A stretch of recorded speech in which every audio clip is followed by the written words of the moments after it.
Como decía antes, esta es la sesión número 166 de los inicios de Mirada al Mundo y es la decimoquinta de este curso. En la página de Mirada hay información sobre todas las sesiones que se han realizado y también hay un canal en YouTube, Mirada al Mundo y Paz UGR, donde están publicadas las grabaciones de la mayoría de las sesiones de los últimos cursos, ¿no?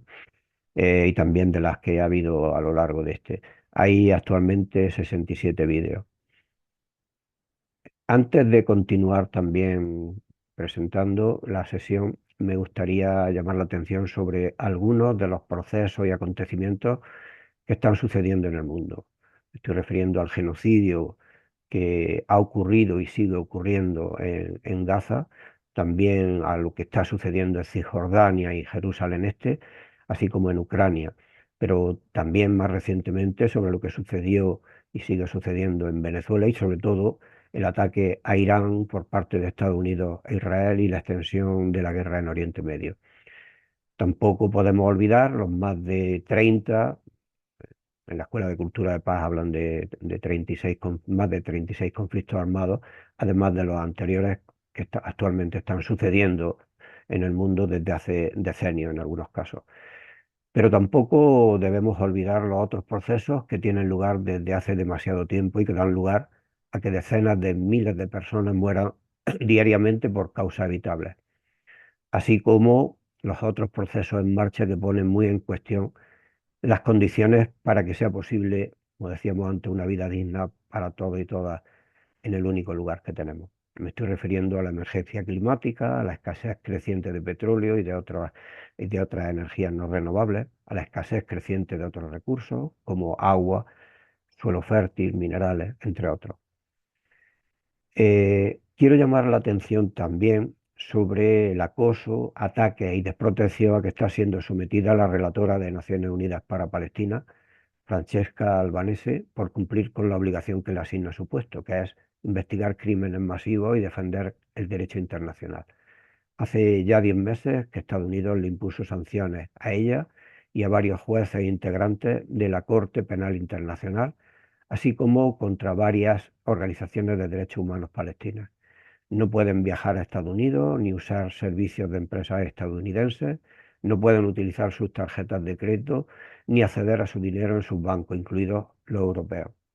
El pasado miércoles, España, a través del gobierno, pidió la activación del reglamento de bloqueo de la Unión Europea para proteger a ciudadanos europeos de sanciones de terceros países.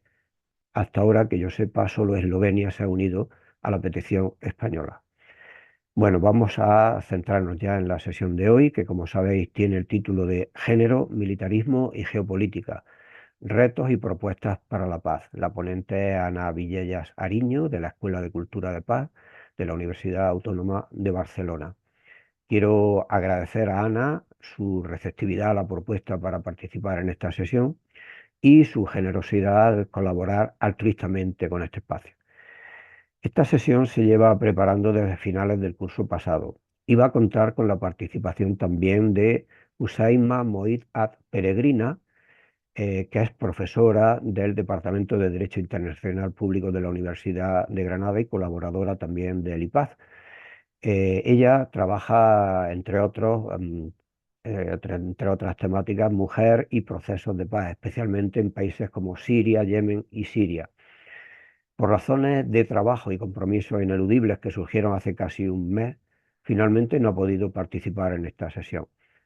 Esperemos que en otra sesión futura pueda participar. En la página de Mirada, en los próximos días, se subirá documentación relativa a esta sesión.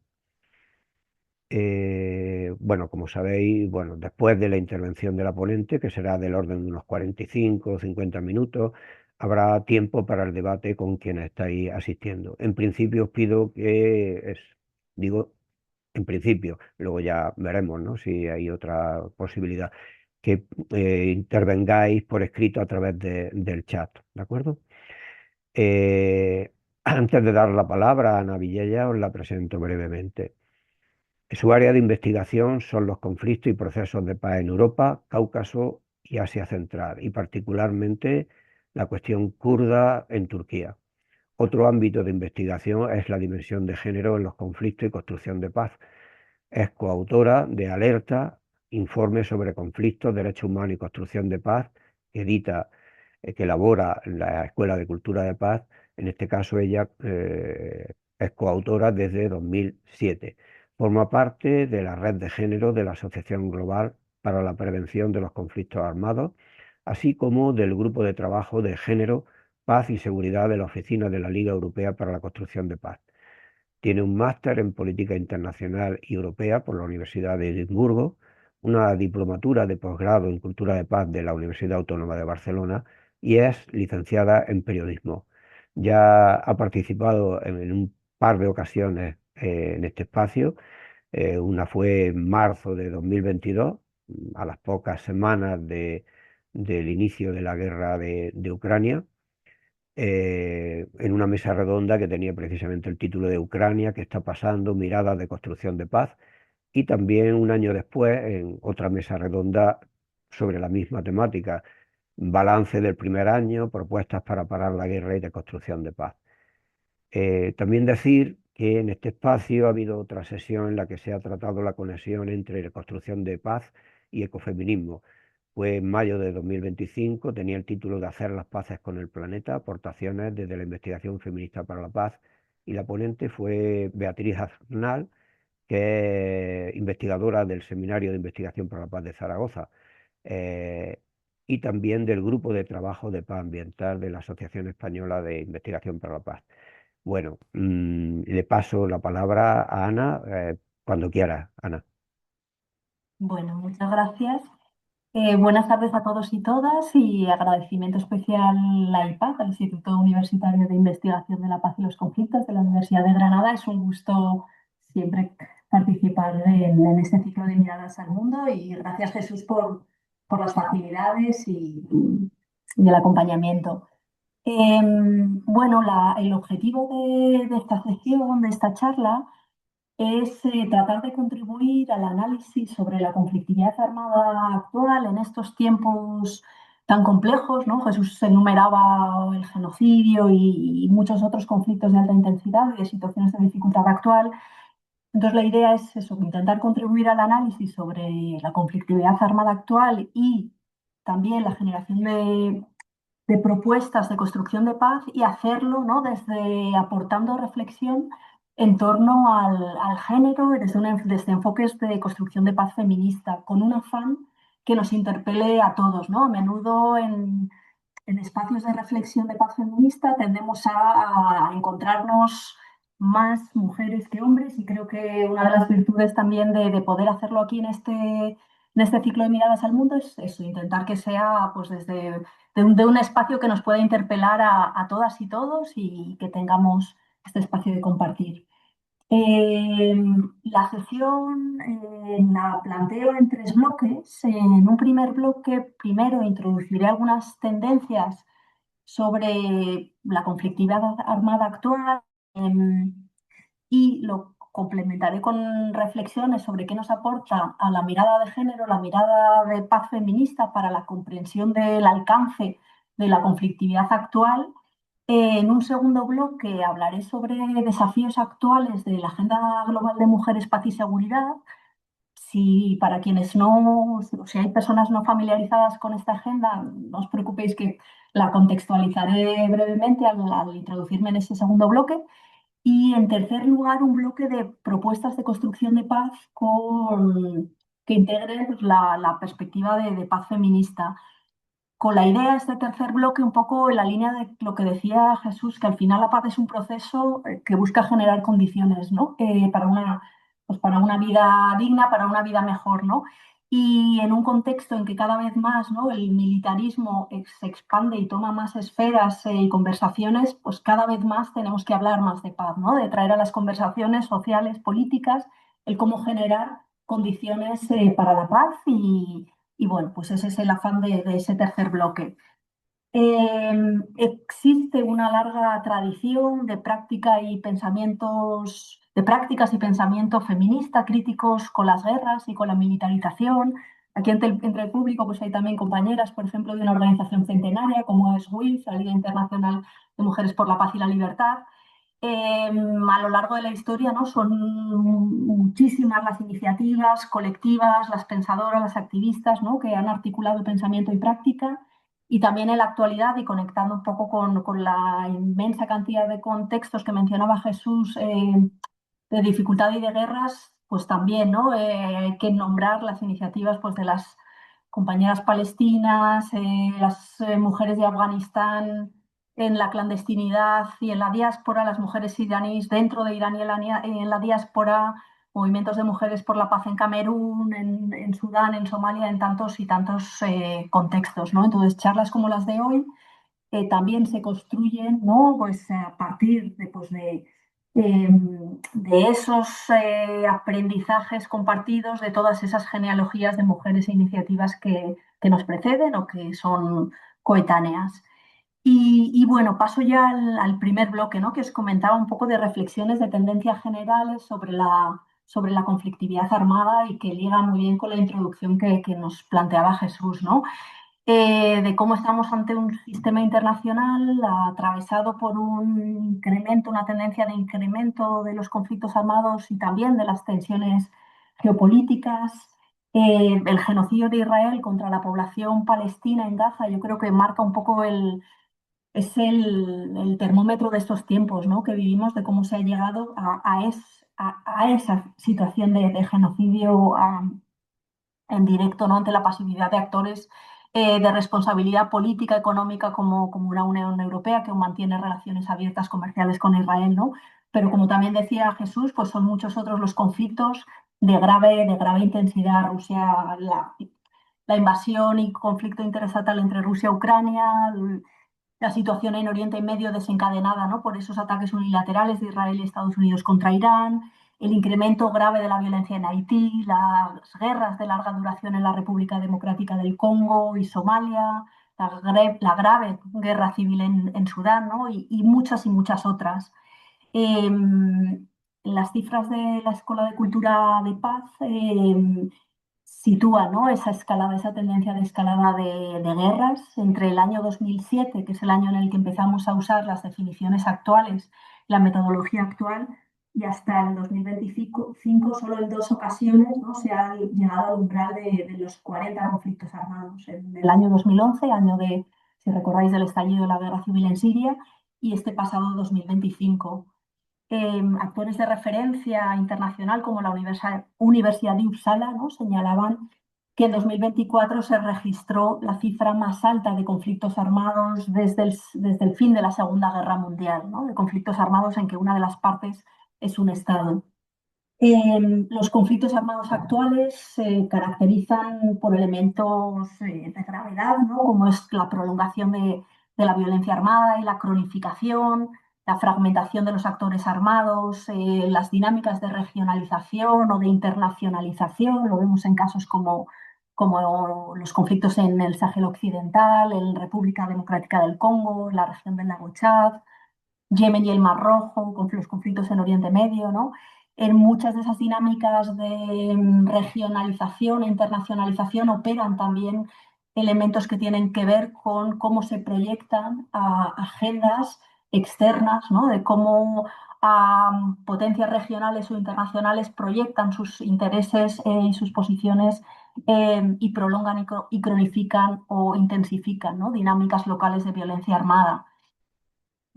Los conflictos armados siguen caracterizando por multiplicidad de causas, ¿no? Causas históricas, causas más inmediatas, consecuencias que se convierten en causas.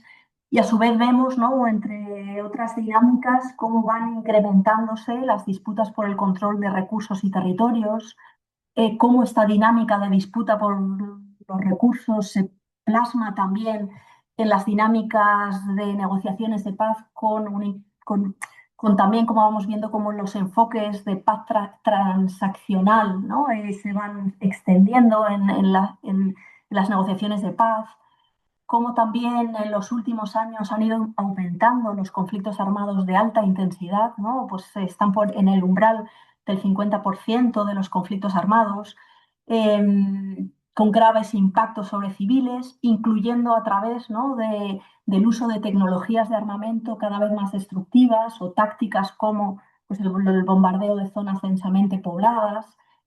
Lo comentaba también Jesús, ¿no?, el cambio climático, y ahí pues la confluencia de cambio climático, conflictos armados y dificultades, por ejemplo, para el acceso de la ayuda humanitaria están generando graves situaciones humanitarias y de crisis alimentarias, ¿no?, en muchas partes del planeta. Y a su vez, ¿no?, toda esta situación de incremento de conflictos armados se da también en un contexto grave de un orden internacional que ha transitado hacia configuraciones más multipolares, pero que ese tránsito, que en sí no tendría por qué ser necesariamente, ¿no?, negativo, pero sí que ese tránsito hacia la multipolaridad ha ido de la mano, está yendo de la mano de aproximaciones de competencia geoestratégica, rivalidad, militarismo, enfoques de disuasión militar, de paz por la fuerza, y además, ¿no?, también en un contexto, como sabemos, de máximos históricos de gasto militar, ¿no? También ahí las cifras de SIPRI son contundentes. El gasto militar mundial llegó en 2025 casi a los 2,9 billones de dólares y es el 11º año consecutivo, ¿no?, de incremento. Junto a esos récords de gasto militar, hay un récord también, se van alcanzando cifras récord de lucro económico por parte, ¿no?, del complejo militar industrial. Las 100 mayores productores de armas, señalaba el SIPRI, ¿no?, han obtenido cifras récord de beneficios económicos en base, ¿no?, a la industria militar. Y en contraste, pues se va reduciendo, ¿no?, el espacio político para las agendas de prevención de conflictos, para la mediación, para la construcción de paz. Y en parte, quizá, y eso también podemos, si no, pues comentarlo en el coloquio, parece haberse reducido también el imaginario o la capacidad de empuje y presión social hacia el campo político, ¿no?, para promover vías alternativas para la paz, ¿no? Al menos en el continente europeo vemos cómo esa militarización se ha ido también, ¿no?, expandiendo al campo de lo social, aún si hay todavía, ¿no?, pues, muchas iniciativas de cuestionamiento, de pensamiento crítico y de intentos de plantear otras vías. Bien, en todo este escenario, la perspectiva de género y la perspectiva de paz feminista nos ayudan a comprender más ampliamente las dinámicas actuales y el alcance que tiene esta conflictividad armada. Y en ese sentido comparto algunas ideas relevantes, a modo no exhaustivos, es decir, podríamos hablar de muchísimas ideas, ¿no?, y cuestiones que se han ido planteando desde la paz, desde los enfoques de género con mirada feminista. Señalaré algunas, ¿no? Uno de los elementos más que está ya pues más, que se ha ido, se ha consolidado, ¿no?, frente a lo mejor hace 25 o 30 años, es el planteamiento de que las guerras generan impactos específicos y desiguales, ¿no?, según el género, la edad, la clase social, económica, la orientación sexual, la situación de desplazamiento o no desplazamiento, el estatus de ciudadanía. Los feminismos llevan mucho tiempo señalando, ¿no?, los impactos de género de las guerras y cómo esos impactos de género se cruzan con otros ejes y formas de discriminación y cómo en las guerras intensifican las desigualdades previas, ¿no? Esto es una idea, ¿no?, pues como digo, largamente consolidada, pero con el contexto del que iremos hablando, ¿no?, de más hostilidad hacia la igualdad de género, hacia los actores que defendemos la igualdad de género, pues se van poniendo en cuestión, ¿no?, y se van atacando, ¿no?, estos planteamientos ya largamente consolidados. Por eso conviene recordarlos y también porque en el contexto actual de grave incremento de los conflictos armados y de los conflictos armados de alta intensidad, estamos viendo cómo algunos de esos impactos específicos de género se están intensificando, ¿no? Uno de ellos, por ejemplo, es el de la violencia sexual en los conflictos armados, ¿no? Una problemática todavía mu- bastante extendida en los conflictos, y que Naciones Unidas, ¿no?, y sobre la cual Naciones Unidas, sus datos, ¿no?, señalan un incremento de los casos documentados por Naciones Unidas de violencia sexual relacionada con los conflictos armados. En 2024 señalaban un incremento del 25% en comparación con el año anterior. en 2 años, 2023 y 2024, señalaban un aumento de un 87%. Normalmente los casos documentados, denunciados, son solo la punta del iceberg, ¿no? Y los datos de los casos documentados señalan que la mayor parte de la población afectada por la violencia sexual en los conflictos armados son mujeres y niñas, ¿no? Ligeramente por encima del 90%. A su vez, ¿no? También es importante señalar cómo también en los conflictos armados también se perpetra violencia sexual contra hombres y niños, principalmente en situaciones de vulnerabilidad, ¿no? Como pueden ser las situaciones bajo detención, ¿no? O hombres en situación de detención. Y de hecho, ¿no? Pues también los datos de Naciones Unidas apuntan a una dinámica de incremento de la violencia sexual en situaciones de detención. En conjunto, la violencia sexual, y esto también es, ¿no? Es un planteamiento largamente consolidado, pero que conviene pues, recordar, ¿no? Es utilizada a menudo como arma de guerra, tanto por actores estatales, por actores armados estatales como no estatales, con finalidades múltiples de ejercicio de poder y dominación, de control de territorio, recursos o poblaciones, como una vía también para feminizar y humillar al contrario, como una vía para extraer confesiones, para disciplinar e imponer normas de género. eh, por tanto, diferentes finalidades, todas ellas tienen que ver, ¿no? Con un ejercicio de poder, de dominación. Entre los conflictos armados con más casos documentados en la actualidad se encuentran casos como la República Democrática del Congo, la República Centroafricana, también de manera bastante grave el caso de Haití, Somalia, Sudán del Sur, pero son muchos otros conflictos y crisis en que se ha denunciado y se continúa perpetrando este tipo de violencia. Un elemento importante a tener en cuenta, que también nos puede dar pistas a la hora de plantear reclamos, demandas para hacer frente, un elemento importante es que el amplio acceso en contextos de conflicto armado a armas pequeñas y ligeras ha sido señalado como uno de los factores que incrementa el riesgo de violencia sexual. En el contexto actual de, ¿no? del que venimos hablando, de incremento de conflictos armados, de graves impactos contra infraestructura y población civil, de dificultades para que actores médicos o humanitarios se desplacen, pues ese contexto implica más dificultad, ¿no? Para intentar acceder a ayuda de emergencia, de urgencia y de medio plazo para las personas sobrevivientes de violencia sexual. Em, por otra parte, ¿no? Junto a la violencia sexual, que ha sido uno de los impactos de género más visibilizados, y en esa visibilización también a veces hay que ir con cuidado, porque a veces ha sido por parte de algunos gobiernos una visibilización sensacionalista o paternalista o revictimizadora, ¿no? Por tanto, siempre hay que ir con cuidado con cómo se visibiliza, ¿no? Y cómo se aborda la cuestión de la violencia sexual. Pero ¿no? Junto a la violencia sexual relacionada con los conflictos, hay muchos otros impactos de género, ¿no? En los conflictos y crisis actuales. Altos niveles de violencia reproductiva, lo vemos también en el caso del genocidio de Israel contra Gaza y los ataques contra hospitales, incluyendo, ¿no? Aquellos que dan apoyo a salud sexual y reproductiva, pero también ataques contra mujeres que desempeñan funciones públicas, periodistas, defensoras de derechos humanos, mujeres políticas, lideresas comunitarias. Otros impactos también graves y que se están incrementando son el de mayor feminización de la pobreza. Eso tiene que ver, ¿no? Con cómo las guerras intensifican las desigualdades económicas preexistentes, ¿no? Em, Otros impactos, por ejemplo, son también el incremento de la violencia de género en el ámbito familiar en contextos en conflicto armado, una problemática que se ha visto, por ejemplo, en el caso de Ucrania, ¿no? Y a la vez, los enfoques feministas nos invitan también a interrogarnos no solo sobre la dimensión de género en los impactos de las guerras sobre las mujeres, sino también a prestarle atención a impactos de género sobre los hombres, ¿no? Y aquí, por ejemplo, volviendo al genocidio, ¿no? De Israel contra la población palestina de Gaza, vemos cómo se cruzan también el género y la racialización, ¿no?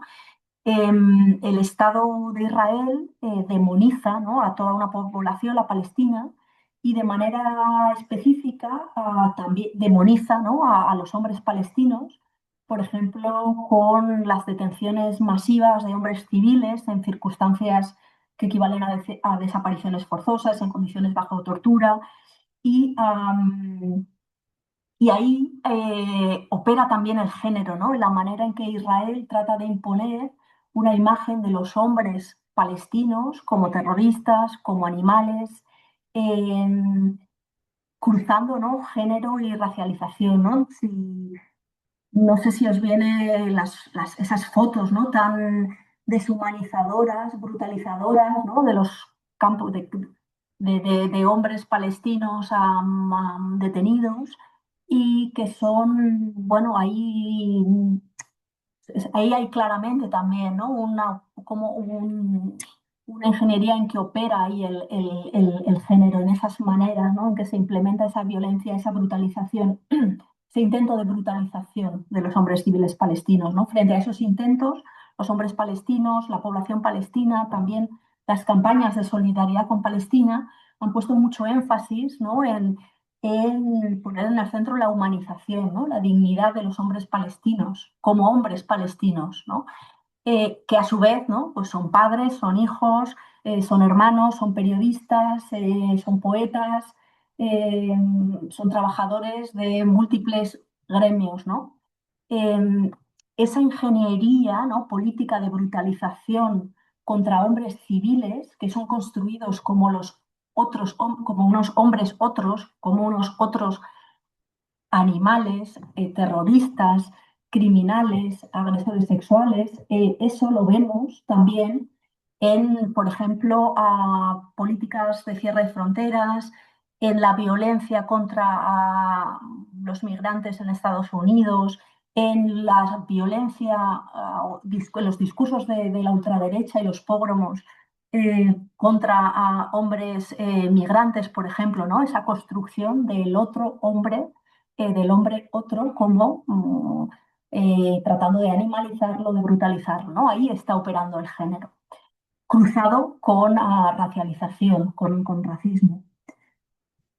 A su vez, y que es algo que también se ha dado en la historia, ¿no?, en los procesos de colonización, en la esclavitud, por eso también podemos aprender, ¿no? Siempre importante tener la historia y las resistencias a esos mecanismos, tenerlas presentes.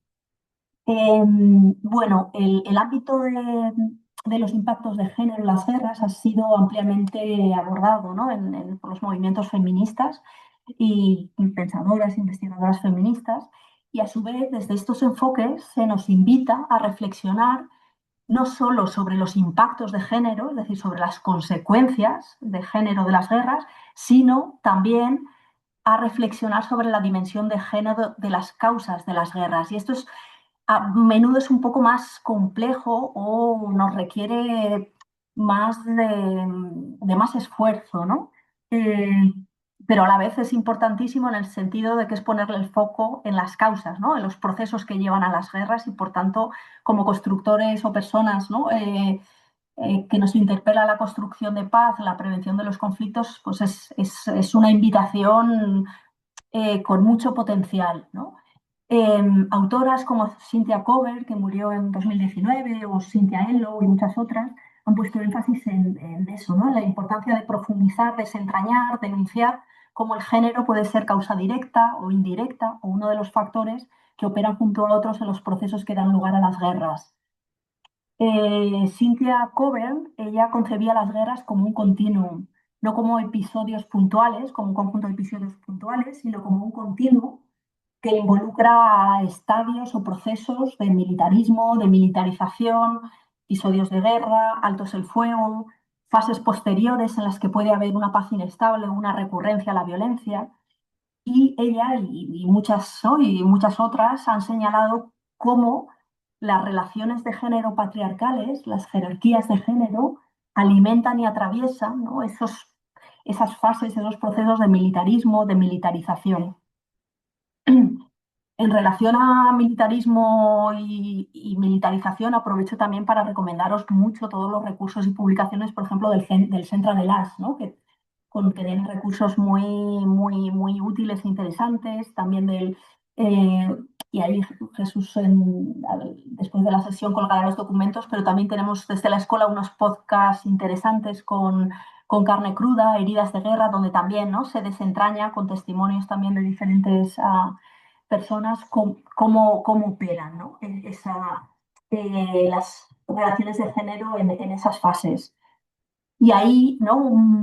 Ahí es importante tener en cuenta, por un lado, ¿no?, pues qué entendemos por militarismo y qué entendemos por militarización. El militarismo lo podemos entender como el conjunto de ideas, de actitudes, de imaginarios, de prácticas que consideran que prepararse para las guerras o que el hecho de hacer la guerra es justificable, es normal o incluso deseable, ¿no? En esta aproximación ahora de paz por la fuerza, por ejemplo. Em, y la militarización son los procesos por los que se expande el militarismo, es decir, los procesos por los que esos imaginarios, esas ideas, esas prácticas, esos valores de considerar prepararse para la guerra justificable, normal o deseable, se van expandiendo cada vez a más esferas, ¿no? Y van llegando pues, a esferas culturales, educativas, económicas, de presupuestos, industriales, políticas, ¿no? Pueden ser procesos sutiles o más explícitos, pero que van, ¿no?, presentando como normales esa expansión de esas ideas. Y mientras tanto, pues tiende a haber procesos de infantilización, ninguneo, de propuestas alternativas, ¿no?, de otros imaginarios, de otras propuestas más vinculadas a prevención de conflictos armados, de apoyo al diálogo y la negociación, es decir, de abordaje de los conflictos por otras vías. Bien, en esos procesos, ¿no?, de militarización interviene el género, puesto que son procesos que se apoyan también en estereotipos y expectativas de género socialmente construidas. Las normas sociales de género no son fijas a lo largo de la historia, ¿no? Van mutando, pero son socialmente construidas y ahí, ¿no?, patriarcado y militarismo y las normas sociales de género y los procesos de militarización van de la mano, ¿no?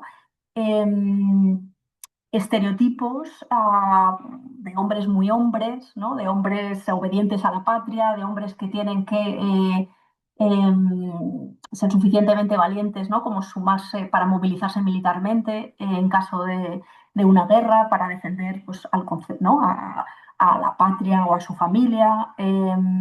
Todos esos estereotipos y normas sociales construidas le son muy funcionales al militarismo, ¿no?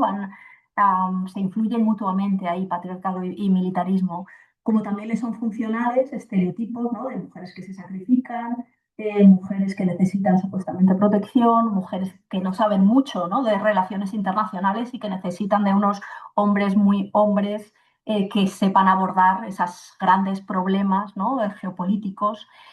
Por supuesto, todo eso son estereotipos, ¿no? Y la realidad es muy diferente, ¿no?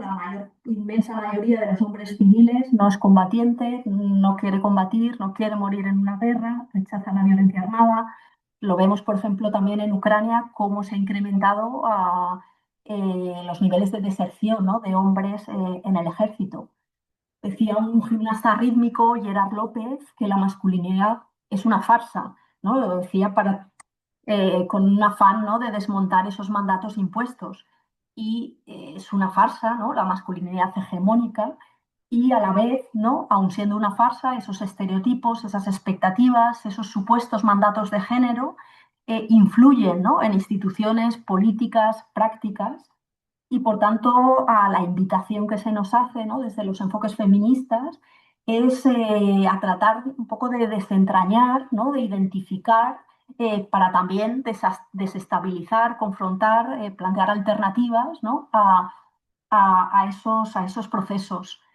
Trump y Putin y Netanyahu, ¿no?, pues serían seguramente los exponentes más claros, ¿no?, del militarismo patriarcal, pero la invitación es ir más allá, ¿no?, a desentrañar también cómo pues, por ejemplo, en el proceso de militarización, ¿no? Ahora en el continente europeo, pues cómo van operando, ¿no? Y eso implica ponerle atención a los discursos, a las medidas, a los carteles, a las decisiones, a quién participa y quién no en según qué foros políticos, qué voces son escuchadas y cuáles no, qué discursos son se les considera suficientemente serios, rigurosos y cuáles no, es decir, a poner atención, ¿no? Casi como si fuéramos investigadoras, detectives, antropólogas de esas normas de género.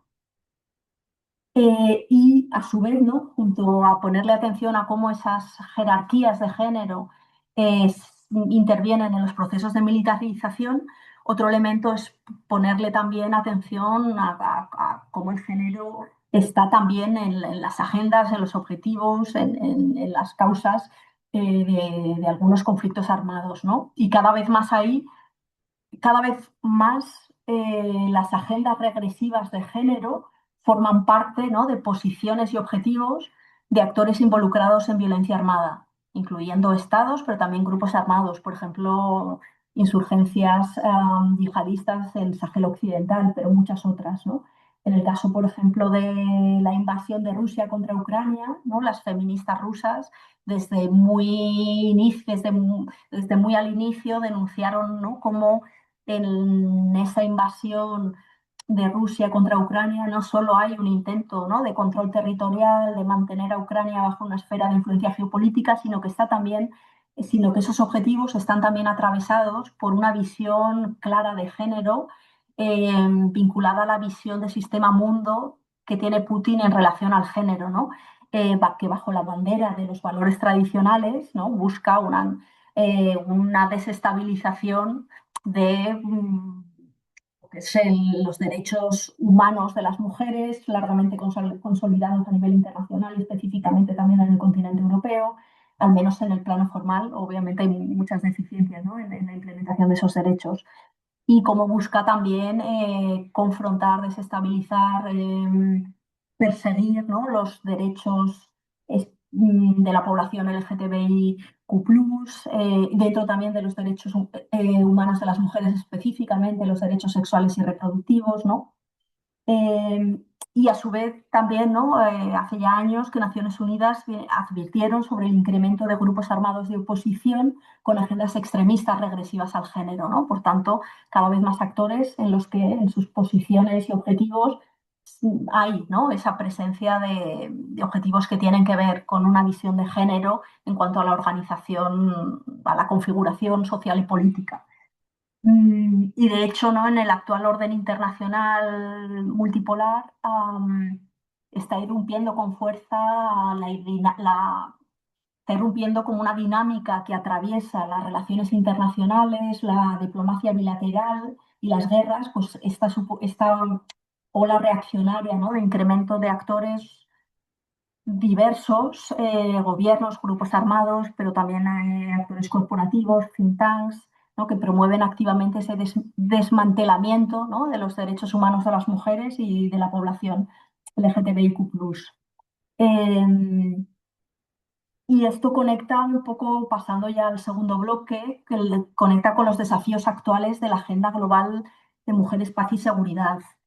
Esta agenda global, para quienes no la conozcáis, es una agenda internacional impulsada desde la aprobación en el año 2000 de la resolución 1325 del Consejo de Seguridad de Naciones Unidas sobre mujeres, paz y seguridad, que era una agenda que surgía a su vez de la movilización y empuje de feministas, organizaciones de mujeres de países del norte y sur global, en alianza con algunos actores institucionales y gubernamentales, para poner en el foco de la agenda política pues, los impactos de género de las guerras, para reclamar, ¿no? Más participación en todos los procesos de decisión, ¿no? Sobre los conflictos armados, sobre la asistencia humanitaria. El despliegue de esta agenda, ¿no? Que digamos que se impulsa en el año 2000, eh, ha supuesto cambios significativos, ¿no? Ha servido para dar pues, más visibilización, ¿no? A todos estos temas y ámbitos Eh, y a su vez es una agenda que no surgía de la nada, ¿no? Que ya digo, nace en lo inmediato, empujada por organizaciones de mujeres, pero que a su vez, ¿no? En años anteriores venía precedida bueno, de genealogías de movimientos de mujeres, de los planteamientos de las conferencias internacionales de Naciones Unidas y la plataforma de Beijing, entre otros desarrollos, ¿no? Es una agenda a su vez múltiple y heterogénea, ¿no? Que también hay visiones diferentes y puede haber también, eh, sí, visiones diferentes o incluso ciertas tensiones, pero que en sí puede ser entendida, ¿no? Por tanto, como una agenda plural, ¿no? De conocimiento y práctica, pues para empujar los derechos de las mujeres en contextos de conflicto y de construcción de paz, y que ha tenido algunos avances y éxitos, ¿no? En estos 25 años de recorrido, como una herramienta que han usado organizaciones de mujeres en contextos de conflicto para reclamar más espacio, consultas en procesos de paz, una agenda que ha generado pues, la creación de redes de mujeres mediadoras y de alianzas, que ha generado mecanismos como los planes de acción nacional para impulsar, ¿no? Pues, mayor participación y mayor atención política a estas cuestiones. Y a la vez es una agenda, ¿no? Que afronta en la actualidad muchos retos y desafíos. Algunos no son nuevos, ¿no? Sino que ya se vienen constatando desde hace ya, pues ya estaban muy claramente identificados, por ejemplo, en el 15º aniversario, ¿no? Que es la profunda brecha entre compromisos normativos y aplicación efectiva, ¿no? Es una agenda que ha generado avances, pero a menudo han sido irregulares, fragmentados o demasiado muy ad hoc, simbólicos, infrafinanciados, ¿no? Y ahí los gobiernos, que eran uno de los principales interlocutores, ¿no? A los que se dirigía Naciones Unidas a través de esta resolución 1325 y de todas las resoluciones posteriores, los gobiernos han perdido un tiempo precioso, ¿no? De 25 años en que se podía haber puesto mucha más centralidad, recursos, rendición de cuentas, ¿no? A los compromisos adquiridos. Y en el punto en que nos encontramos ahora, es una agenda que está siendo atacada frontalmente, ¿no? Por actores hostiles a los derechos humanos de las mujeres, de la población LGTBIQ+, y son ataques que se dan en simultaneidad, ataques que están recibiendo otras agendas internacionales, ¿no? Como es la agenda de la igualdad de género, es decir, la agenda de los derechos humanos de las mujeres, la agenda de no discriminación o las políticas de migración y asilo, ¿no? Y esto se da, ¿no? En un contexto pues, en que se ha ido reduciendo el espacio para la sociedad civil, para la protesta, ¿no? Para el conjunto de la sociedad civil y específicamente también para las organizaciones de mujeres, con hostigamiento y ataques tanto en el espacio público como en el espacio digital, y con erosión también pues, hacia la agenda en foros políticos, como son pues, el debate anual en el Consejo de Seguridad de la ONU sobre esta agenda, u otros foros, ¿no? La agenda afronta pues, otros riesgos, ¿no? Que si acaso después en el debate, si interesa, podemos alargarnos, ¿no? Como riesgos de instrumentalización, de securitización, de cierto desdibujamiento de la agenda. Por tanto, ¿no? Un panorama complejo, ¿no? Tanto a nivel internacional de los conflictos armados, como hemos visto también de los impactos de género sobre mujeres, hombres, y ¿no? Esos nexos entre jerarquías de género y militarismo y agendas de actores armados también cada vez más atravesadas por esas agendas regresivas de género. Y por tanto un panorama difícil, ¿no? Ya lo señalaba también Jesús muy claramente en la introducción a la sesión. Y esto nos lleva, ¿no? Al bloque 3 con todo esto, ¿qué hacemos, ¿no? Y ahí también, en el espacio de debate, también os animo a que compartáis vuestras ideas, propuestas o dudas, ¿no? Sobre este ámbito en un contexto de tiempos, ¿no? De genocidio, de militarismo, de visiones de paz transaccional, de paz por la fuerza, que desvirtúan totalmente, ¿no? El sentido profundo de lo que es la paz y de lo que es construir paz. Mm, Seguramente ahora en este bloque no diré nada que no tengáis en mente, que no estéis conversando ya, que no estéis promoviendo, que no estemos promoviendo activamente, ¿no? Pero igualmente, y como decía al principio, cada vez más, ¿no? Aun si no, aun cuando no seamos especialmente originales, hablar de paz cada vez más, ¿no? Es más necesario y urgente. Tenemos que ampliar las conversaciones sobre cómo generar condiciones para construir paz. Y bueno, pues algunas ideas o propuestas. La idea de la educación yo creo que siempre ha sido, ¿no? Siempre ha sido un elemento fundamental que ha estado en todos los foros, en todos los espacios en los que se habla sobre cómo construir paz, ¿no? Pero yo creo que no podemos dejar por ello de repetirla, ¿no? La importancia de promover comunidades educativas, ecosistemas educativos comprometidos activamente con una cultura de paz interseccional, ¿no? Por tanto, también una cultura de paz feminista que ponga el foco en la interdependencia. Y eso implica necesariamente poner foco en la promoción de currículums educativos, ¿no? Que integran la cultura de paz interseccional, apoyo y acompañamiento al profesorado, pero también de una manera que sea cada vez más orgánica o más estructurada, ¿no? A través de proyectos de centro en esa línea, y eso implica también necesariamente, ¿no? Condiciones materiales para el profesorado, para los centros, formación, acompañamiento. Ahí en ese sentido también os recomiendo que consultéis los recursos sobre educación por la paz de nuestras compañeras de la escuela que trabajan en educación por la paz, que bajan también a niveles más concretos, ¿no? Y en este ámbito de la educación por la paz, con mirada interseccional, quizá también, ¿no? Sería interesante un reimpulso a nivel internacional, institucional, ¿no? Ya pasaron muchos años, ¿no? De lo que fue el impulso desde Naciones Unidas a la cultura de la paz, y tocaría, ¿no? Recuperar, como se ha intentado, ¿no? Desde algunos actores de Naciones Unidas, recuperar este énfasis en cultura de paz a un nivel más institucional y internacional. Por otra parte, yo creo que esto es también una idea repetida y poco original, pero que no por ello, ¿no? Debemos dejar de plantearla, y es la importancia de la expansión de alianzas que sean cada vez más amplias y heterogéneas, ¿no? Entre actores diferentes, para promover objetivos de justicia social, y en esas alianzas amplias y heterogéneas, ¿no? La importancia de fortalecer los discursos sobre desarme y paz feminista, ¿no? En esas alianzas. Esas alianzas heterogéneas yo creo que pasan cada vez más por intentar, ¿no?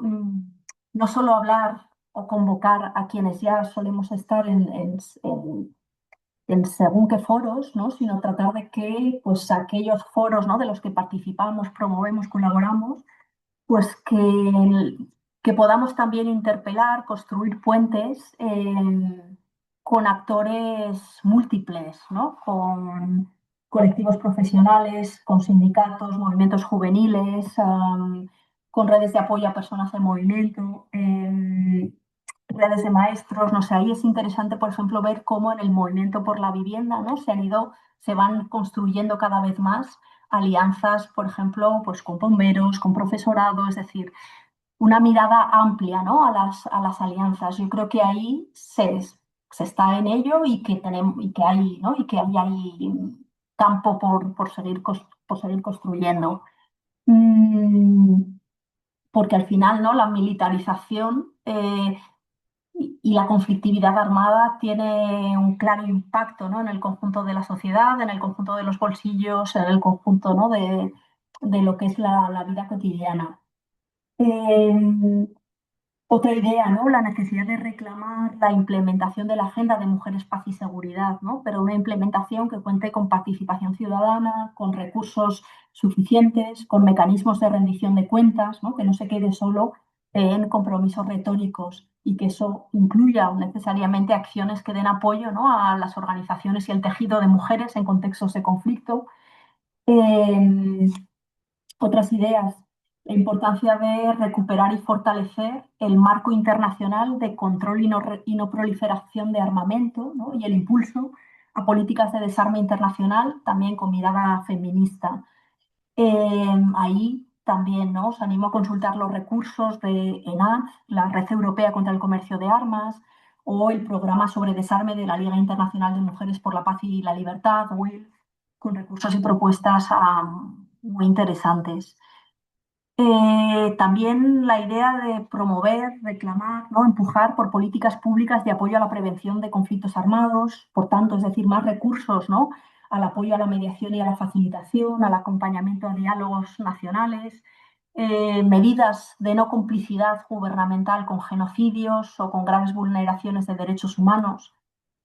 También otra vía, ¿no? En un contexto en que cada vez más estados, ¿no? se suman a esa militarización y a esos enfoques de paz por la fuerza o de disuasión militar, tenemos la oportunidad de mirar a otros niveles, ¿no? A niveles subestatales, de potenciar, comprometer, involucrar actores subestatales, a redes internacionales de actores subestatales que, ¿no? Hay algunos o no pocos de ellos que ya llevan años movilizados, ¿no? Como municipios, en la promoción, ¿no? de vías pacíficas de resolución de conflictos y de impulso al desarme también como con perspectiva feminista.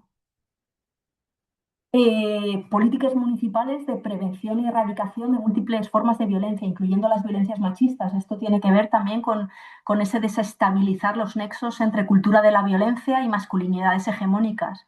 Y, por supuesto, un mayor involucramiento, ¿no? de los hombres en el desafío de los mandatos de género, ¿no? En ese desaprendizaje de los nexos, en ese desaprendizaje, denuncia de los nexos entre masculinidades hegemónicas y cultura de la violencia. Creo que es una tarea urgente y que sería muy multiplicadora, ¿no?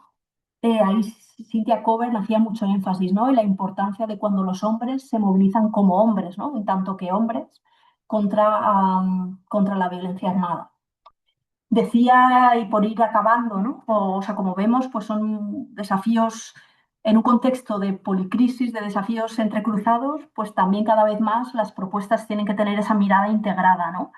Decía Lisa Church, investigadora, profesora y constructora de paz, decía ella, y abro comillas, que la construcción de paz necesitará de personas pensadoras sistémicas capaces de imaginar y diseñar aproximaciones integradas, anticoloniales, que aborden los múltiples retos de maneras que tengan en cuenta el trauma psicosocial, el género, el clima, la desigualdad económica, la polarización política, el extremismo, la buena gobernanza. Y ella decía, sigo con comillas, las ingenieras y los ingenieros de la construcción de paz necesitarán diseñar cada ciudad, cada comunidad de vivienda, cada programa informático, teniendo en mente la ética de la paz y la justicia social. Cierro y comillas. Y yo añadiría, ya por acabar, que esas personas pensadoras o esas personas ingenieras, ¿no? a las que se refería Lisa, al fin y al cabo somos, ¿no? todos y todas, cada uno, cada una de nosotras en nuestros respectivos ámbitos de acción, pero cada vez, en la medida de lo posible, en alianzas más amplias, ¿no? Y lo dejaría aquí. Quizá Jesús me he extendido un poquito el tiempo, pero lo dejaría aquí ya como para abrir para el debate. No, no te has extendido ¿No? más Vale, de lo que habíamos pensado, ¿no? Habíamos hablado de 45 minutos, sí, yo creo que estamos perfecto. en eso, ¿no? Muy bien, Ana. Bueno, yo en el inicio comenté que se abría a continuación, ¿no? Después de tu intervención, se abriría un tiempo para debate y que en principio pensaríamos, vamos, trataríamos de que fuera por escrito a través del chat. Como no estamos muchos, ¿no? Y muchas, lo mismo, ya sé que participar a través del chat es un poco más incómodo, ¿no?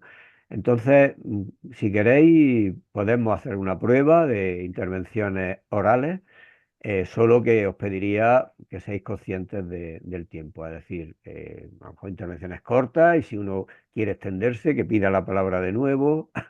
¿Vale? Así que os animaría a, si queréis intervenir, pues levantar la mano.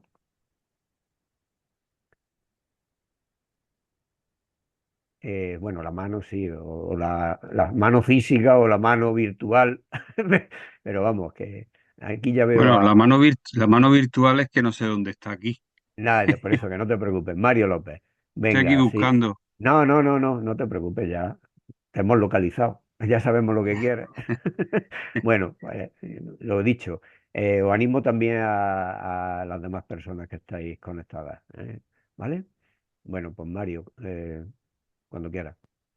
Muy bien, pues muy buenas tardes. Mi Si quieres, agradecimiento. digo, para quien no te conozca, si quieres te presenta brevemente, ¿no? Ah, bueno, vale. No, lo digo Eh, porque no sé si Ana te conoce y los demás que están asistiendo, ¿vale? no, supongo que no. Bueno, soy Mario López, miembro del Instituto de la Paz y los Conflictos de la Universidad de Granada. Soy catedrático de Historia Contemporánea y me dedico fundamentalmente a la historia, a la historia de la paz en muy diversas versiones, tanto en negativo como en positivo. O sea, y tiene que ver con la intervención que voy a hacer, ¿no? Eh, digo en negativo en el sentido de que hay muchos elementos que impiden la paz. Y cuando hablo en positivo, pues me estoy refiriendo a muchas de las cosas que precisamente propician la paz y que permiten construir una paz en un sentido, o sea, como muchas paces, ¿no? En un sentido muy amplio, ¿no? Muy amplio. Entonces, por supuesto, Ana, me ha gustado muchísimo tu conferencia, me ha gustado también muchísimo las referencias permanentes que has realizado. eh, mm, y bueno, como estoy muy de acuerdo con todo lo que has dicho, poco podría yo añadir y mucho menos objetarte nada, porque hay mucha coincidencia. Solamente dos elementos, ¿no? Una, un elemento entre las medidas que has señalado en la última parte, justamente de tu intervención, eh, lo digo a tu consideración. Creo que cuando hablamos de la educación, a veces nos ceñimos demasiado en la educación dentro de la escuela o dentro del ámbito escolar. Y creo que hay un reto muy grande, también además del reto ese dentro, ¿no? Del ámbito escolar, de la transversalidad, de la formación del profesorado, de llegar a las generaciones más jóvenes, etcétera, etcétera.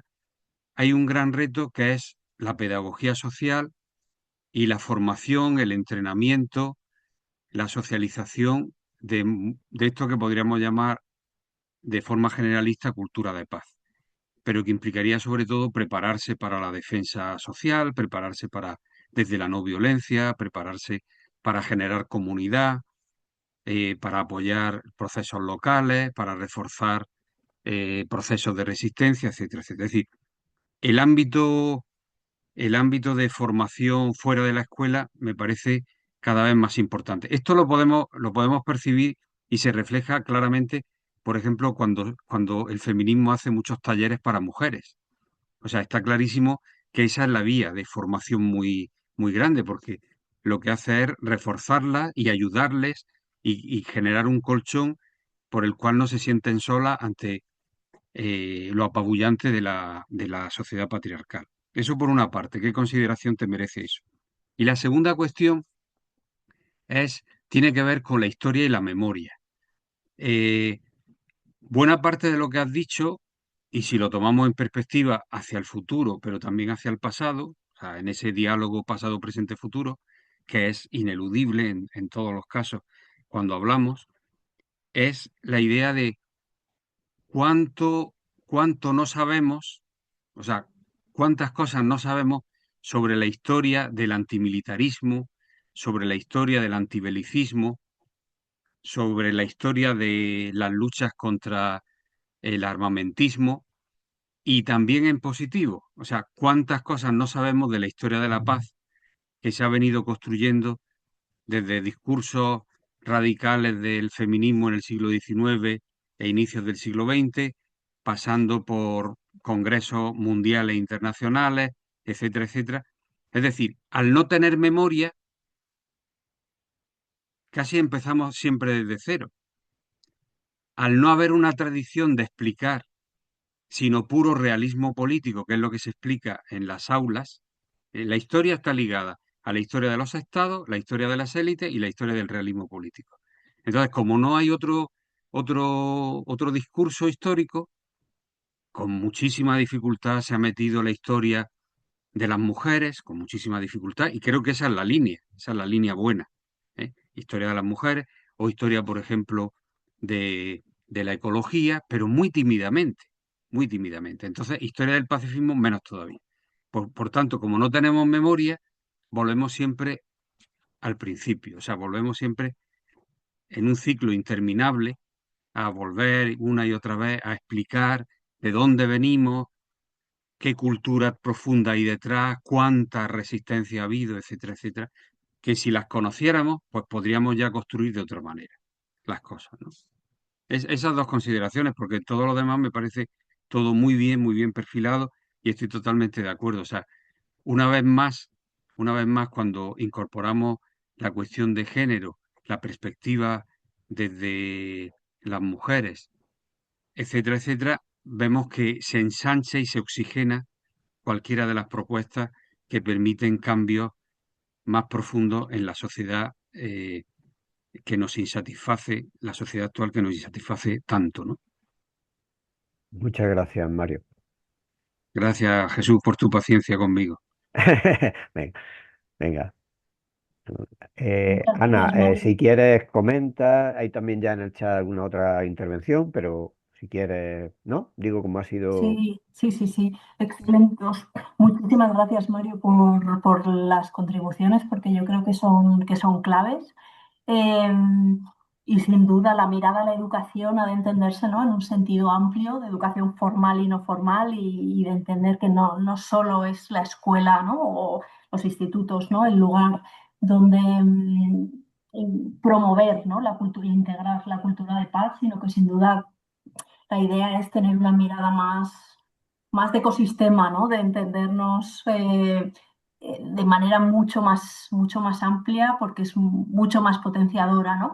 En ese sentido, y por si puede ser de utilidad también, en la Escuela de Cultura de Paz, la Escuela de Cultura de Pau, nuestras compañeras que trabajan en el ámbito educativo, que trabajan también, ¿no? Con actores comunitarios, movimientos de tiempo libre, ¿no? No solo con actores de educación formal, y también, ¿no? Lo señalan como un aspecto muy clave.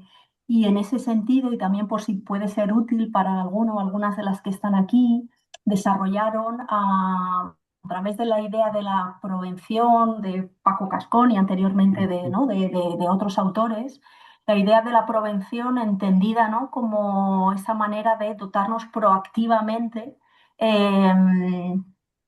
de habilidades, prácticas, valores, ¿no? Para atravesar los conflictos entendidos, ¿no? Como algo vivo y necesariamente Ujú. presente en la vida humana, y cómo la provención, a través de una serie, ¿no? De esferas sobre las que se puede proactivamente ir trabajando en los grupos, ya sean grupos de una escuela o grupos, ¿no? De movimiento libre o de otros ámbitos, un colectivo social también podría de manera autogestionada, ¿no? Trabajarse pues toda esa serie de esferas, pasos, ¿no? A través de los cuales los grupos nos podemos dotar proactivamente, ¿no? De habilidades, miradas, valores, de cultura de paz, ¿no? Y interseccional, en la medida de lo posible, que nos ayudan, ¿no? A atravesar los conflictos de formas más creativas, constructivas, resilientes, ¿no?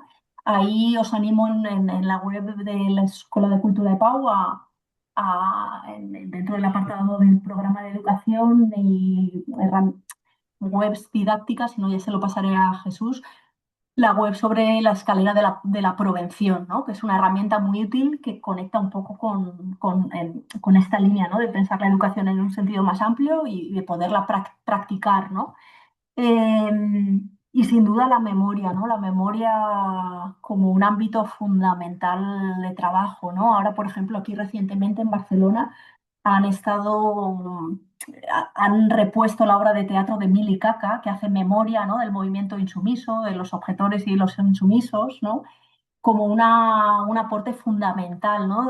Para entender cómo sí fue posible, ¿no? En esas décadas lo que comenzó, ¿no? Con algunos hombres poco a poco y esa gota que se fue expandiendo y cómo se generó un movimiento tan amplio en el Estado español en que se desafió, ¿no?, ese mandato del servicio militar obligatorio y que fue una victoria social, ¿no?, que consiguió acabar con el servicio militar y que, ¿no?, un movimiento de hombres en el que también pues, las madres de los insumisos tuvieron un papel fundamental, activistas, mujeres feministas que apoyaron al movimiento, ¿no?, de hombres insumisos.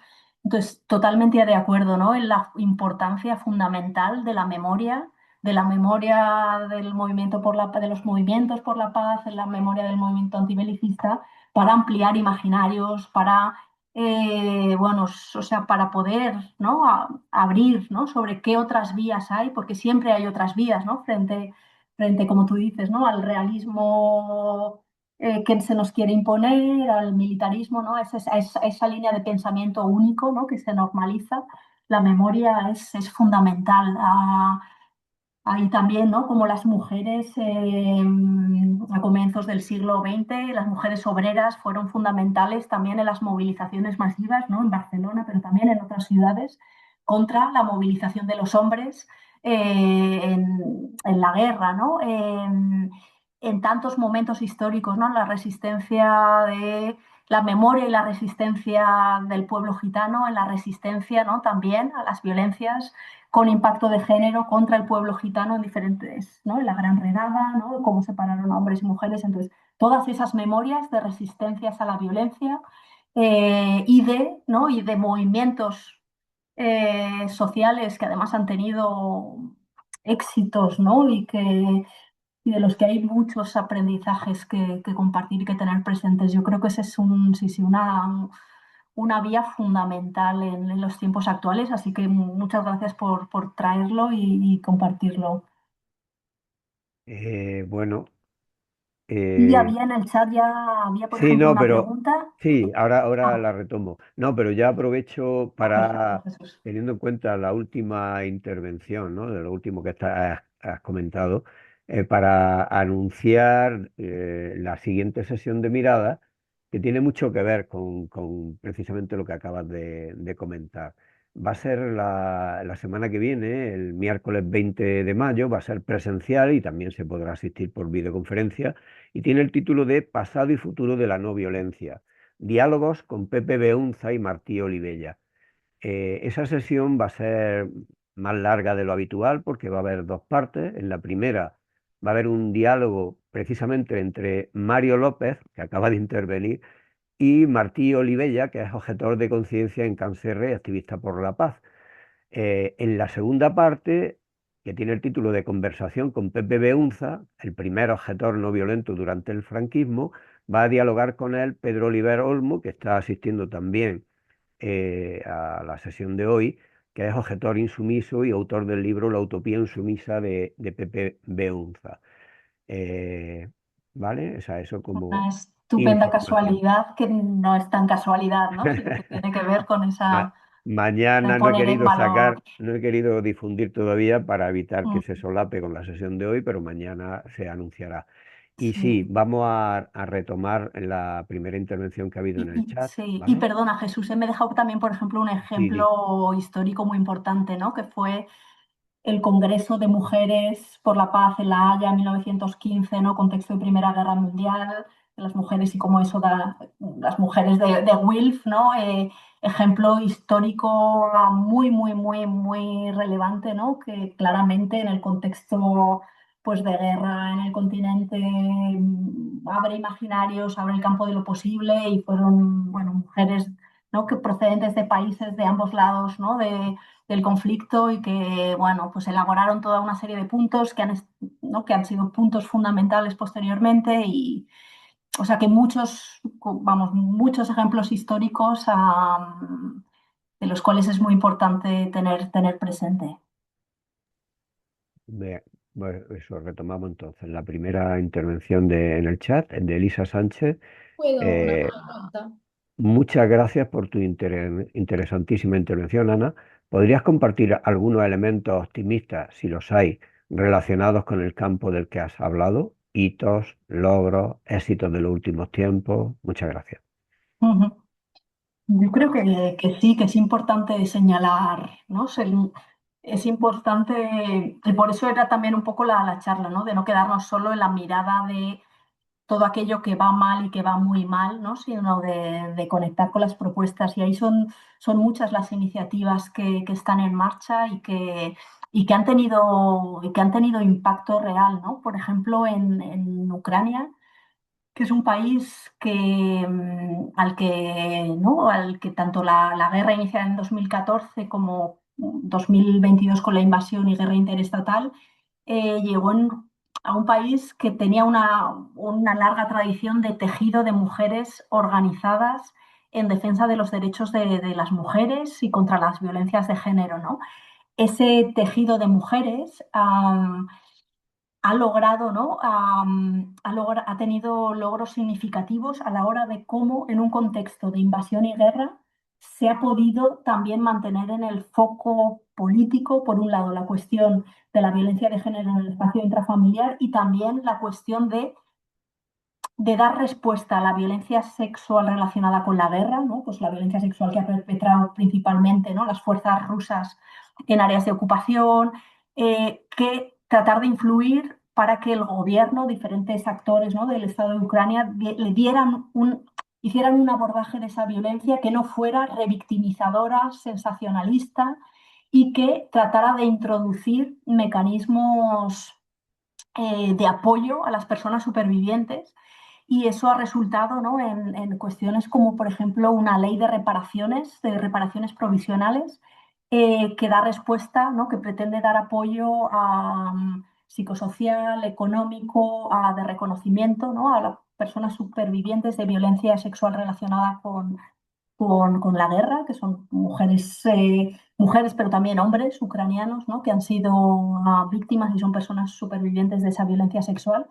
Entonces ahí, ¿no? Esa existencia de un tejido de mujeres previo, eh, eh, movilizado, ¿no? Para influir, ¿no? En una respuesta gubernamental que tratase de huir, ¿no? de la revictimización y del sensacionalismo y que diera también algunas respuestas efectivas. Por supuesto, hay muchos otros retos, ¿no? Aún faltan recursos para apoyo y más infraestructura de casas de acogida. O sea, no es que todo funcione bien en ese andamiaje, ¿no? de la respuesta a la violencia sexual, pero sí que se han dado pasos que yo creo se pueden considerar como logros en cómo se ha articulado esa respuesta, ¿no? También las mujeres en Ucrania, que estaban muy en red, se articularon, desde muy al inicio de la invasión, ya venían articuladas, ¿no? Ya estaban en red en los años previos, ¿no? de guerra más localizada en el Donbass, para dar apoyo a través de vías de la sociedad civil para dar apoyo a lo que fueron posteriormente también evacuaciones, apoyo, apoyo psicosocial desde colectivos y grupos, ¿no? Hay veces que las personas que han sido víctimas de violencia sexual no necesariamente, ¿no? se aproximan a actores institucionales, pero quizás sí, ¿no? A actores que les dan sociales quizá les generan en un primer momento más confianza, ¿no? Entonces ahí el movimiento de mujeres ucranianas ha tenido un papel significativo en esa respuesta social de acompañamiento a la violencia sexual, pero y más allá, ¿no? A la respuesta humanitaria también. Otros casos, ¿no? A otro nivel y muy diferente, pues en Colombia, ¿no? El caso de Colombia, de cómo, ¿no? Fue un proceso, pues tirando a la excepción, ¿no? En el panorama de procesos de paz, pero el proceso de paz con las FARC y procesos posteriores que se han activado, sí que ha habido, ¿no? una mayor participación de mujeres en las negociaciones. En el caso del proceso con las FARC, pues hubo bastante participación de la sociedad civil a través de vías de participación en una comisión, en una subcomisión de género, y se consiguió influir, ¿no? en el acuerdo de paz para que incorporase una mirada de género y una mirada que iba más allá, ¿no? Que intentaba tener una perspectiva interseccional, ¿no? La implementación ha sido mucho más compleja, ¿no? Y hay muchos retos en cuanto a implementación, de continuación de violencia contra sociedad civil, contra líderes y lideresas comunitarios, defensores de derechos humanos, ¿no? Pero sí que hay elementos que son en materia de memoria también, ¿no? Como las mujeres ya antes del establecimiento de la Comisión de Verdad en Colombia llevaron a cabo, ¿no? Iniciativas de memoria, de documentación que han alimentado posteriormente también a la Comisión de la Verdad, ¿no? En el caso, por ejemplo, de Turquía, en el actual diálogo entre Turquía y el PKK, un proceso un poco sui generis, pero, por ejemplo, ahí el movimiento kurdo, incluyendo el PKK, fruto también pues, de la historia de toda una genealogía, ¿no? De movimiento de mujeres articulada, de movimiento de mujeres kurdas articuladas, eh, ha influido de manera en que pues, la delegación del movimiento kurdo que hace de intermediaria, ¿no? Entre el líder del PKK en la cárcel y otros grupos políticos, la delegación del partido DEM, esa delegación incluye, ¿no? A una mujer parlamentaria, Pervin Buldan, defensora de los derechos humanos de las mujeres, ¿no? Y por tanto ahí también, pues eso es como un ejemplo también, ¿no? De capacidad de influencia, aun con todas luego bueno, las limitaciones, desafíos y retos que hay que hay en torno a ese proceso, ¿no? Por poner algunos ejemplos.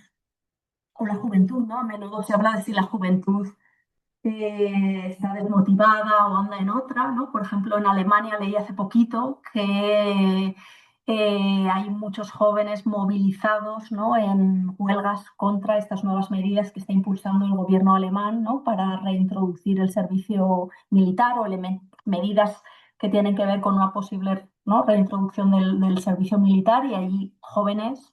Entiendo que jóvenes chicos y chicas, ¿no? Están movilizados proactivamente en el desafío de esas medidas que tienen que ver, ¿no? Con esa ola de militarización que vive el continente. Muy bien. Mira, Pedro Oliver, al que hemos hecho Ujú, mención antes, ¿no? Ya, he comentado, ¿no? Que se tiene que ir, ¿eh? Ha sido muy interesante, Ana, ¿de acuerdo?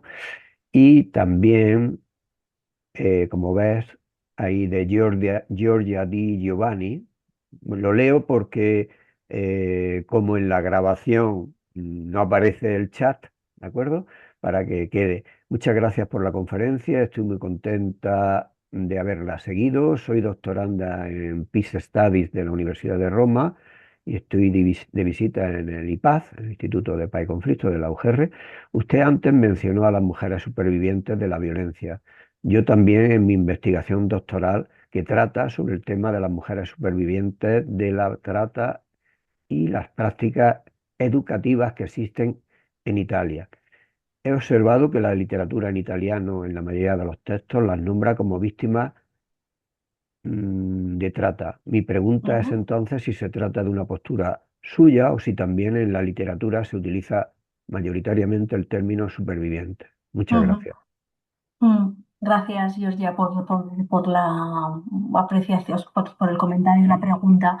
Mm, Y yo no uso una única terminología en el sentido de que am, hay diferentes maneras en que las personas que han sido víctimas de violencia sexual relacionada con los conflictos se nombran a sí mismas, ¿no? Hay contextos en los que sí que se autodenominan, ¿no? Como víctimas y lo hacen a menudo con un afán de denuncia, ¿no?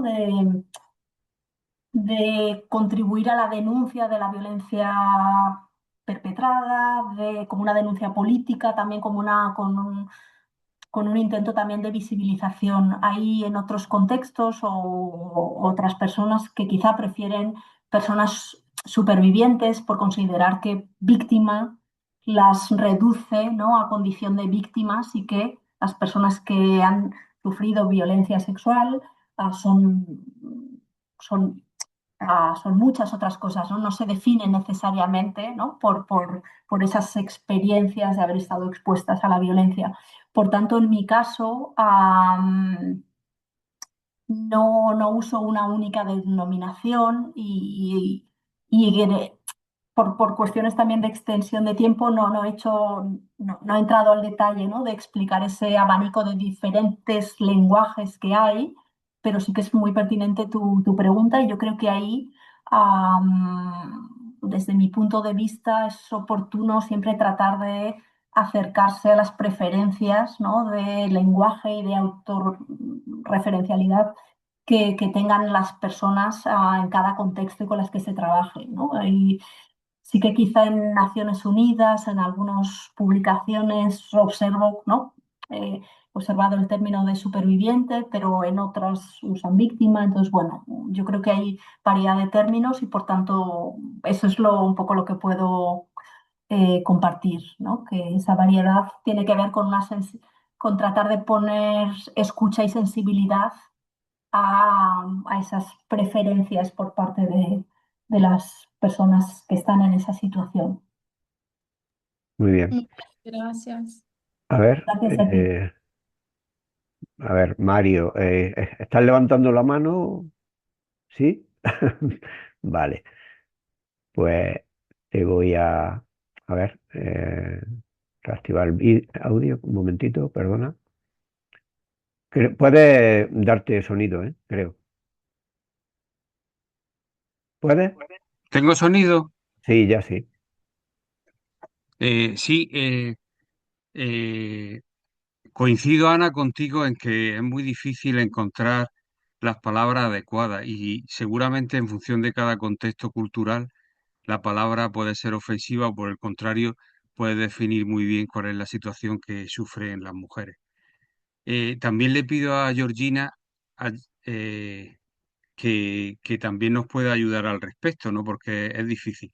Yo como historiador diré que hace ya muchísimos años, en mis primeros estudios, que fue sobre la prostitución a finales del siglo XIX y principios del siglo XX en España, eh, justamente el término que se utilizaba en aquel entonces, el término en aquel entonces, era trata de blancas.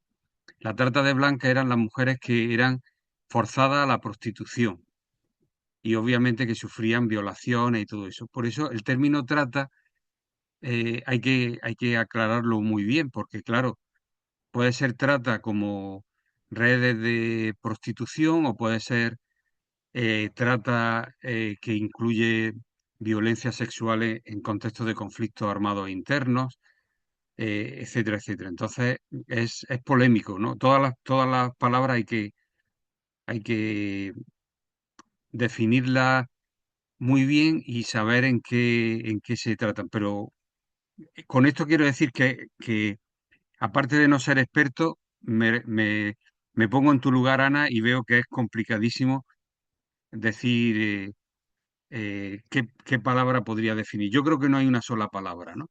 Y también coincido plenamente, mi caso, de haber trabajado con víctimas, sobre todo en Colombia, que ellas también llega un momento en que no quieren ser consideradas únicamente como víctimas, sino que eso es una condición que les ocurrió en el pasado y que en el presente se quieren considerar de otra manera, ¿no?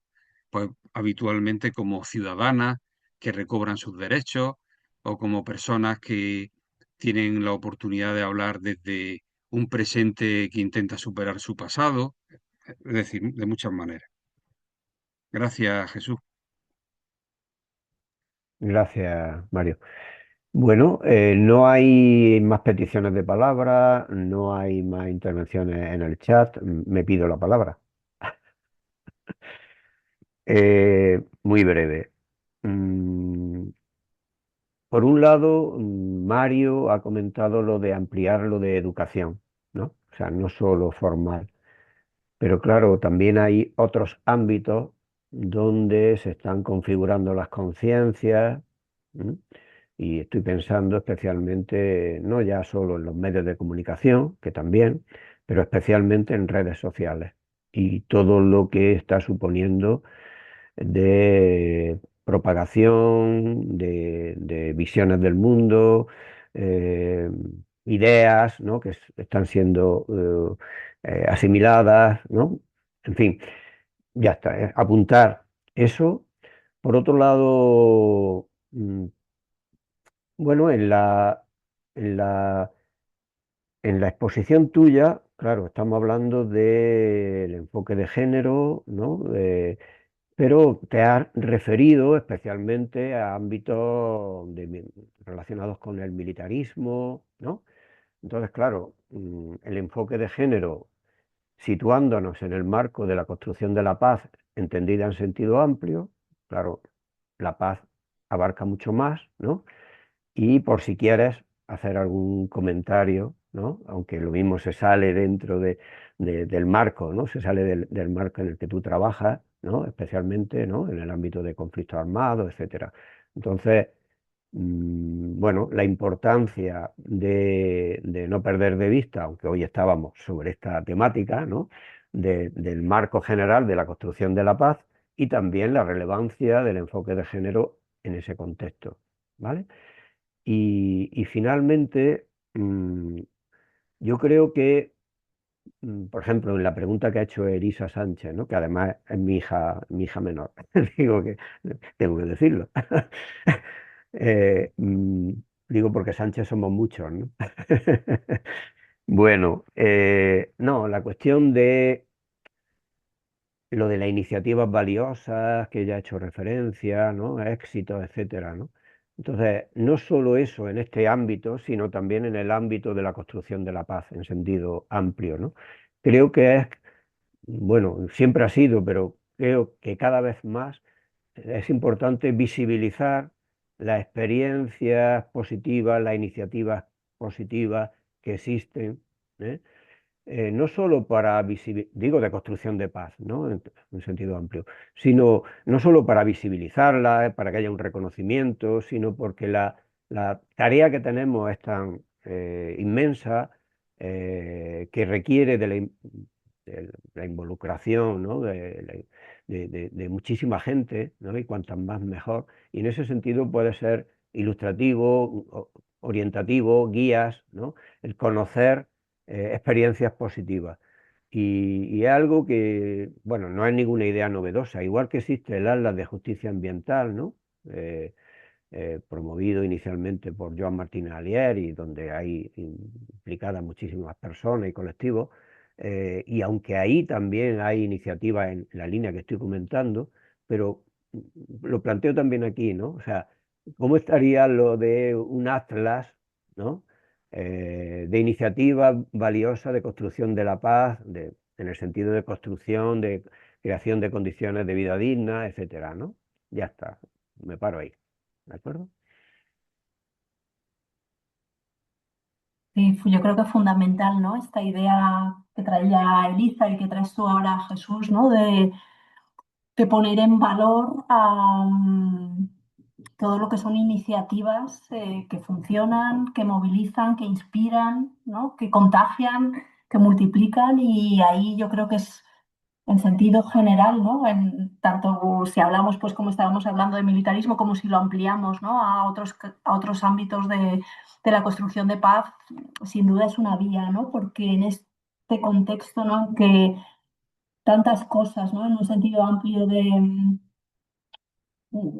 dimensiones estructurales o directas, ¿no? De tantas cosas, hay tantos ámbitos en que hay tantas dificultades, ¿no? Que hay una capa de la población que inevitablemente se ve o puede caer en el desasosiego, en el bloqueo, ¿no? En no ver vía para avanzar, ¿no? Y entonces necesitamos asideros e inspiración, ¿no? Y así que yo creo que la idea que has lanzado de un atlas o un mapa, un mapeo, me parece fantástica.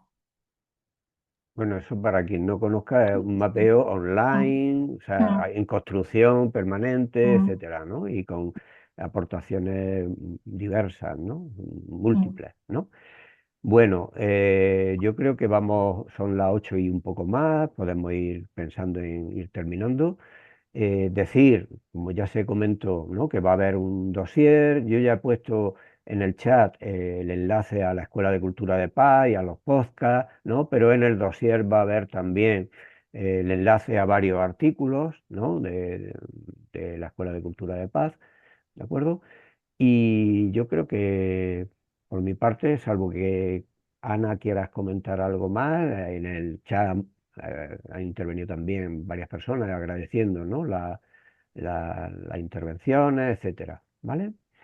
Bueno, pues si os parece, terminamos, ¿no? Salvo que quieras decir algo, Ana, antes de... No, Agradecimiento, ¿no, Jesús? A vale. ti y bueno, y a todos y todas. Vale. Bueno, pues muchísimas gracias a todas y todos los que habéis intervenido bueno, en el chat, ¿no? Incluso oralmente también, ¿no?